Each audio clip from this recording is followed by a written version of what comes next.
Saint Martin রুটে চলাচলরত পর্যটকবাহী জাহাজ দি Atlantic cruise অগ্নিকাণ্ডের শিকার হয়েছে। আজকে ভোর 6:30টায় সংঘটিত এই অগ্নিকাণ্ডের ঘটনায় একজন পরিচ্ছন্নতা কর্মীর মৃত্যু হয়েছে। তার নাম হচ্ছে নূর কামাল এবং তার বাড়ি টেকনাফ বলে আমরা জানতে পেরেছি।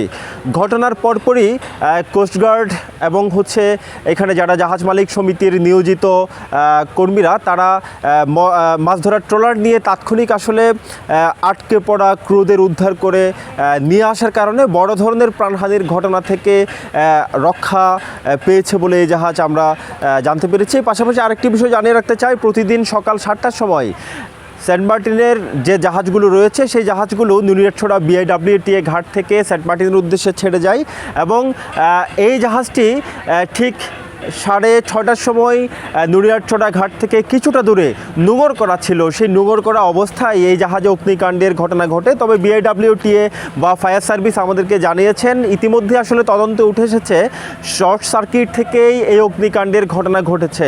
আরেকটি আশঙ্কার কথা আমি বলতে চাই যে এই জাহাজটি যদি সকাল 7টার সময় পর্যটকবাহী, যেহেতু জাহাজ এটি যে সকল পর্যটক নুনিয়ারছড়া ঘাটে অবস্থান করছিল তাদেরকে নিয়ে যদি যাত্রা করার সময় এই দুর্ঘটনাটি ঘটতো, তবে আজকের এই দিনে বড় ধরনের ট্র্যাজেডি হওয়ার সম্ভাবনা ছিল। এই বড় ধরনের ট্র্যাজেডি থেকে পর্যটকরা রক্ষা পেয়েছে বলে আমরা জানতে পেরেছি।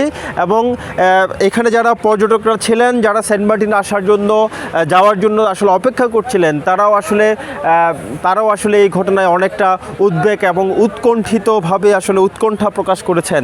এবং যে সকল পর্যটক আজকে সেন্ট মার্টিনে যাওয়ার জন্য এসেছেন তাদের কিছুটা অংশ অন্যান্য জাহাজে তাদেরকে তুলে দেওয়া হয়েছে এবং বাকি যারা যেতে পারেননি তাদেরকে অন্য একটি জাহাজে করে আগামীকাল সেন্ট মার্টিন পাঠানো হবে বলে আমরা জানতে পেরেছি।